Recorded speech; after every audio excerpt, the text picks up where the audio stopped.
Muito bem, vamos para mais uma aula da nossa revista CPAD, sempre uma bênção, né? Nós vamos para para a lição de número 3 da nossa revista e é um tema um pouco complexo porque há duas linhas de pensamento, você vai entender então a nossa linha pentecostal de pensamento sobre eleição e predestinação.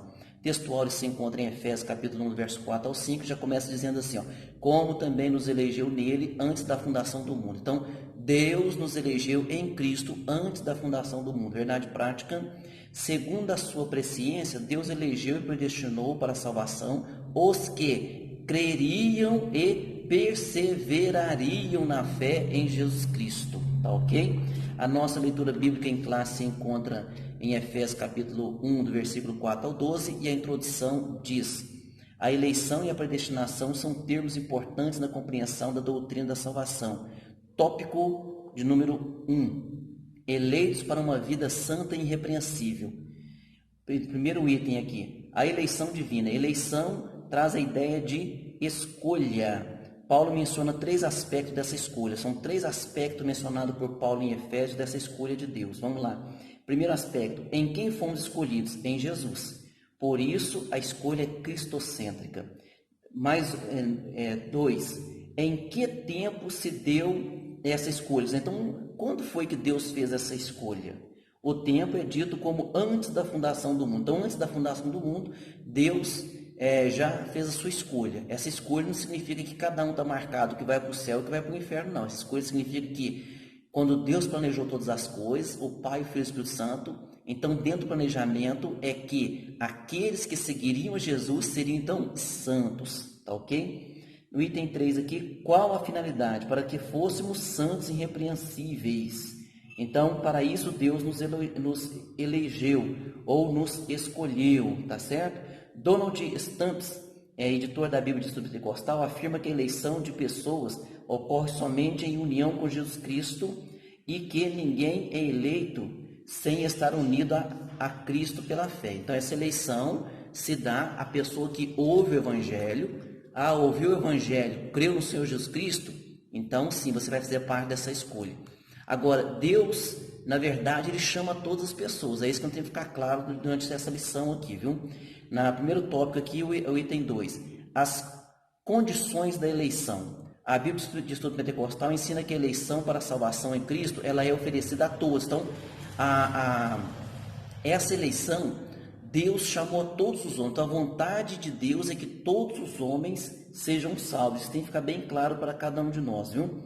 Mas só que é necessário o quê? Ouvir o Evangelho, crer em Jesus, se arrepender dos seus pecados. Vida santa e irrepreensível no item 3. Paulo enfatiza que a eleição tem a finalidade específica de sermos santos e irrepreensíveis diante dele. Nesse aspecto, o vocábulo grego rasios, santo, significa separado do pecado. Então, quando lá na eternidade, Deus já sabia que o homem ia pecar, então Jesus diz a Bíblia que ele é o cordeiro morto antes da fundação do mundo. Quando Deus planejou tudo isso, então Deus planejou que aquele que creria no sacrifício do seu filho seria então separado, seria então santo, viu? Na tópico de número 3, tópico número 1, o item 4, a nova vida dos eleitos. O tema é apresentado com exortações contra a velha conduta. Então, Deus destinou ou predestinou aqueles que creriam no seu Filho para serem santos e irrepreensíveis. Então, aqui Paulo, ele enfatiza aqui algumas coisas da velha conduta que tem que ser largado para trás. Mentira, furto, palavras torpes, amargura, ira e cólera, e ainda severas advertências contra a fornicação, impureza, avareza e embriaguez. Trata-se, portanto, de um processo contínuo de santificação até a glorificação final no dia de Cristo. Então, nós temos que entender isso também, que é um processo contínuo. Aceitamos Jesus? Amém. Agora precisamos de um processo contínuo de santificação, sempre aprendendo, sempre prosperando, sempre prosseguindo e nunca olhando para trás. Aquele que lança a mão do arado e olha para trás não é apto para o reino de Deus. Então, nós fomos chamados para andar para frente, não para caminhar para trás e em dúvidas também. tá? Então que Jesus Cristo nos ajude e tira toda a dúvida aí, que fortaleça seu coração. Ou a síntese do tópico 1. A eleição ocorre por iniciativa do próprio Deus por causa da obra de Cristo, sem mérito humano. Então não é pelo mérito humano que vamos chegar nos céus, mas por intermédio do nosso Senhor Jesus Cristo. Tópico de número 2. Predestinados para filhos de adoção. No item 1, a predestinação. O que significa predestinação? A palavra predestinação, essa palavra significa destinar antes. Então é formado pelo vocábulo arizou, que significa determinar, e também pela preposição pro, que indica algo feito antes. Então, literalmente, o que significa? Predestinação significa determinar antes. Então, antes da fundação do mundo, a Bíblia diz que Jesus é o Cordeiro morto antes da fundação do mundo. Então, antes da fundação do mundo, Deus já havia planejado a salvação, a redenção do ser humano. E essa redenção, essa salvação, ela está disponível a todos que crerem. Então, Jesus não morreu para salvar alguém que tem uma estrelinha na testa. Jesus morreu para salvar todo ser humano, viu? É nossa obrigação levar esta palavra com confiança e fé. Filhos por adoção. Então, quando Paulo está pregando aqui, ele está falando para a cultura romana e grega. E eles entendiam muito bem, porque na cultura romana, quem era adotado tinha todos os direitos de um filho, do casal. Então, se o casal tivesse um filho e depois adotasse uma criança, aquela criança adotada tinha os mesmos direitos que o outro filho. Então, ele era um filho por adoção e tinha os mesmos direitos. Então, Paulo vem e diz que nós chegamos até o nosso Pai Celestial por Jesus Cristo, por intermédio de Jesus, nós somos agora filhos por adoção. É isso que o Paulo deixa bem claro, diz assim, ó. Paulo é o único escritor do Novo Testamento que emprega o termo adoção. Essa prática não fazia parte do sistema legal judaico, mas do sistema romano e grego, viu? Então, a adoção dos eleitos como filhos, segundo o beneplácito da sua vontade, que está lá no capítulo 1, versículo 5, beneplácito da sua vontade, ou seja, consentimento ou aprovação da sua vontade, ele ainda assinala que o amor foi o que moveu o Pai a nos adotar. Então, nessa epístola aos Efésios, Paulo deixa bem claro que nós somos filhos por adoção. E o que fez Deus a nos adotar? O que levou Deus a nos adotar? Foi o amor. Então, por esse amor que ele nos adota. Essa posição nos é imerecida. Então, nós não somos merecedores, mas a graça significa favor imerecido. Pela graça sois salvos. Isso está em Efésios. Então, essa posição nos é imerecida. Contudo, aprove ao Pai fazê-la assim. Então, Deus nos adotou, tá certo? Por intermédio de Jesus Cristo, que é o Filho com letra maiúscula, porque ele é a expressão exata do Pai, e todos nós que cremos em Jesus somos filhos com letras minúsculas, somos então filhos por adoção. No item 3 aqui, os privilégios da adoção. Nesse sentido, o apóstolo Paulo usa uma analogia da adoção na sociedade romana, em que o filho adotado recebia o direito ao nome e aos bens de quem o adotava. Então, olha que benção. Então, a pessoa estava ouvindo essa mensagem, estava entendendo bem. Então, Jesus, ele é a expressão exata do Pai, ele é o Filho com letra maiúscula. Nós somos filhos com letra minúscula, mas só que Deus quis nos dar os mesmos privilégios.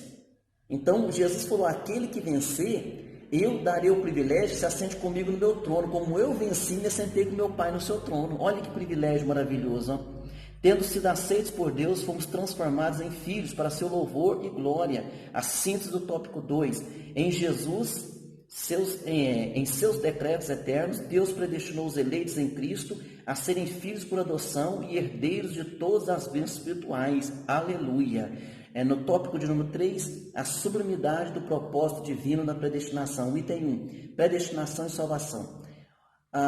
O soberano Deus não predestinou incondicionalmente pessoa alguma à condenação eterna, mas deseja que todos se arrependam. Então, se nós não compreendermos bem a palavra predestinação, nós vamos falar o seguinte, pastor, alguns estão predestinados para ir para o céu e outros predestinados para ir para o inferno. Não é isso que Deus deixou estabelecido na Bíblia Sagrada. Se você falar assim, pastor, mas Deus já sabe. Sim, meu querido, é claro que Deus já sabe. Mas entre Deus já saber e nós sabermos, tem uma diferença muito grande. Então Deus não deixou ali determinado, aqui fulano eu quero mandar ir para o inferno. Não, Deus deixou determinado o seguinte: eu quero que todos vão morar comigo. Por isso Jesus morreu. Jesus não morreu por meia dúzia de pessoas. Jesus não morreu pelo fulano e pelo ciclano. Jesus morreu sim pelos escolhidos, mas Deus escolheu todo ser humano, mas nem todos creem, nem todos se submetem à palavra, mas Deus convida a todos, todos são convidados para aquela festa lá nos céus, viu? Todos são convidados para as bodas do Cordeiro, está lá Jesus contando essa parábola, essa passagem, todos são convidados, mas nem todos aceitam o convite. As pessoas dizem: eu tenho um lugar para ir, eu tenho algo para fazer, hoje eu não posso ir na igreja, amanhã eu não posso, e assim por diante, né? Muito bem. Está dizendo aqui o comentarista: portanto, não houve uma dupla predestinação em que Deus decretou e escolheu uns que vão para o céu e outros que vão para o inferno. Isso não tem, viu? Então, nós cremos dessa forma que nós entendemos. Predestinação e o amor, no item 2 aqui. Antes de Deus criar qualquer coisa, o seu plano de redimir a humanidade e de definir o destino dos crentes estava estabelecido. Então, olha só, foi por amor que ele nos elegeu e nos predestinou em Cristo. Isso implica dizer que a salvação, como favor imerecido, provém do amor de Deus. Não obstante, os que se achegam a Cristo não são coagidos, mas atraídos. Então, quem chega a Cristo, ele não é coagido a chegar a Cristo, ele é atraído a Cristo. Então, nós amamos a Jesus, estamos servindo a Jesus por amor. Ah, pastor, é difícil ser crente, que não pode fazer isso, não pode fazer aquilo, mas nós achamos coisas melhores para fazer, nós temos alegria em ser crente. Venha participar conosco dessa bênção, viu? A conclusão: Cristo morreu por todos e por cada um dos pecadores, desde a eternidade, segundo a sua presciência. Então, Cristo, antes da fundação do mundo, já estava previsto pelo nosso Pai eterno. Imagina o seguinte: antes de Deus fazer todas as coisas, sentou-se no seu escritório, o Pai, o Filho e o Espírito Santo, já olhou todas as coisas, já sabia tudo que ia acontecer e deixou tudo determinado, deixou tudo arquitetado para o nosso bem. Pastor, então por que as pessoas vão para o inferno? Porque são cabeça dura e não dão um braço a torcer para aceitar a Jesus como seu Salvador, viu? Perguntas, vamos para as perguntas. Pergunta número 1, o que significa eleição? Eleição traz a ideia de escolha. Pergunta 2, qual a finalidade específica da eleição? A eleição tem por finalidade específica sermos santos e irrepreensíveis diante de Deus. Então, aqueles que ele elegeu, que ele escolheu, então quando ele determinou todas as coisas, vão crer no meu nome, vão crer no sacrifício, então eles serão santos, serão separados, serão amados, serão benditos do meu Pai. Literalmente, pergunta 3, literalmente o que significa a predestinação? Significa determinar antes. Então Deus sabe todas as coisas, já determinou antes. O que moveu o Pai a nos adotar? Amor, amor e amor. E em que consiste a sublimidade dos propósitos eternos da salvação? Em prover a salvação. Os sublimidade dos propósitos eternos em prover a salvação consiste no amor de Deus. Então, sinta esse amor, seja amado e lembre de uma coisa: Deus predestinou aos que aceitarem a Cristo, aos que amarem a Cristo, passar a eternidade com Cristo. Mas quais são esses, pastor? É você, desde que você aceite Jesus no seu coração, não placa de igreja, mas ao Senhor Jesus Cristo. Aceite Jesus e seja abençoado em nome de Jesus, juntamente você e toda a sua família. Até a próxima aula, com a graça de Deus.